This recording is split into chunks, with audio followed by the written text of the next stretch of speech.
If you have a mental picture of this most famous of London landmarks, it's probably based on that photograph taken during the war, which shows the dome illuminated by the fires of Blitz London.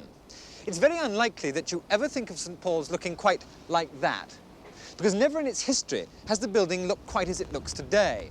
It's all a matter of dirt. Even the man who built it, Sir Christopher Wren, never saw it looking quite so clean and spick and span, because by 1710, when the building was finished, the stonework had already become blackened by the coal fires of London. And after 2.5 centuries of air pollution and London fogs and the irreverent attention of the pigeons, the building became the blackened pile that we came to know and love. But now, St. Paul's is having its face washed.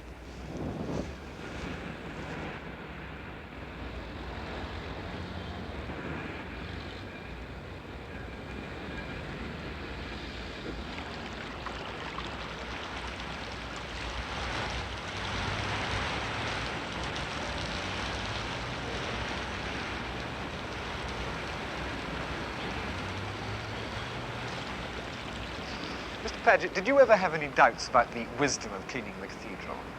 Well, I don't think I ever had any doubts that aesthetically the result was going to be infinitely rewarding. But of course, on the practical side and the technical side, we didn't start till we'd had the most exhaustive consultations. Well, now that you've gone a long way, what factors make you feel now that it was a good thing? Well, two things, I think, primarily. First of all, the amazing effect that the cleaning has had on Wren's architecture as a whole. You see, the incrustations of grime, the blackness, had given altogether a false emphasis.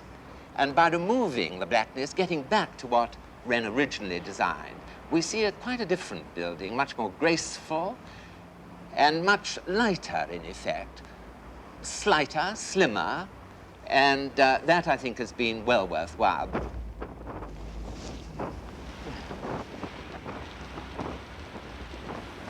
Well, this building has needed cleaning ever since it was built. If they tried to do the job 100 years ago, would they have done it differently? Yes, much differently.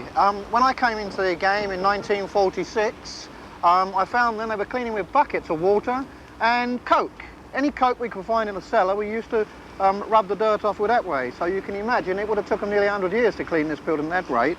I suppose the greatest reward of all has been in the detail of the carvings, the ornaments, the panels below the windows, which before had been really completely obliterated by incrustations of grime. All the modelling had gone, all the carving couldn't be seen. And now that they're clean, they really are a revelation of beauty. What kind of detail did you find which you didn't know was there? Well, to take one small but very charming example, there is a group of cherubs' heads over what's called the Dean's doorway on the south side. And it was only after the cleaning that we saw that one of the cherubs, I don't know for what reason, had a sad expression on its face and a tear trickling down its cheek.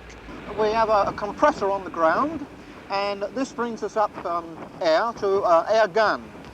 These little guns, they're little tiny chippers. They chip away this heavy encrusted soot, which you can see is 2 inches and in some places 4 inches deep. Once we've done this, we bring what we call splage rods, or splage pipes, as the men in the game know them. And this is a rod with a series of little holes, and this forces water through these little holes, and then we find that they flood the work for about a fortnight. So you're soaking the surface of the building, you mean? Yes, we soak the surface of the building first until it becomes very, very soft. And then we've got these high-pressure machines, or high-pressure hoses, that give us up to about 600 pounds of pressure. This we use on mostly flat work. We keep it away from windows, and that's where the non-ferrous wire brushes have to come in, because if you was to put 600 pounds of pressure on windows, you might lose them, or the water might go in pretty fast. Also, we don't use this method of blasting carvings, because some of these carvings, through the weather getting at them, they're very delicate.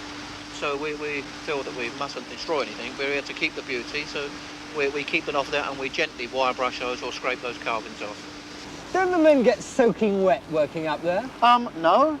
We supply them with these, what we call skins, or waterproof. They get waterproof trousers, Wellington supplied, overalls supplied. The only place they are inclined to get a bit wet is round the neck. You see, the wind blows it down the neck, and but they come down every so often and they dry off. and they seem to be... Well, what about people underneath? Don't you ever get complaints? Oh, yes, we had the city police here this morning. They even stopped us working this morning. The high winds were lifting the water out of the scaffold and popping it straight up Cannon Street somewhere. So they came here and they were really upset about the whole thing. There's one policeman threatened to issue a summons if I don't stop. So they can summons you? Well, we haven't been summoned, but they threatened to issue a summons, so we stopped. You've got to make sure that you take the necessary precautions to prevent water entering the building. And therefore, the roofs have been a matter for very, very great care indeed. And that's why now you see the scaffolding going up to enclose the dome, because we're not going to wash the dome. But we do know that the lead covering suffered a great deal of damage in the war, from shell splinters and missiles of various sorts. And so we're going to take the opportunity of using the scaffold for the dual purpose, cleaning the stonework at the upper levels and repairing the lead covering of the dome.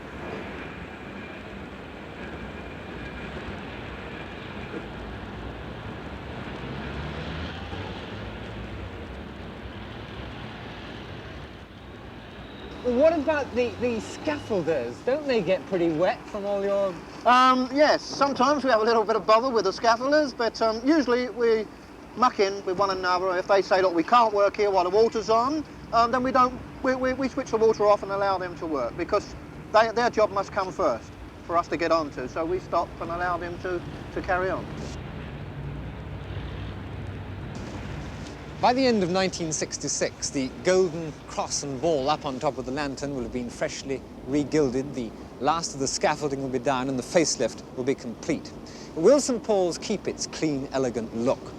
Expert opinion says yes. Because of the clean air legislation, the City of London is now a smokeless zone. So it is possible that in 250 years' time, the building will still be as Sir Christopher Wren would like to have seen it, but never did.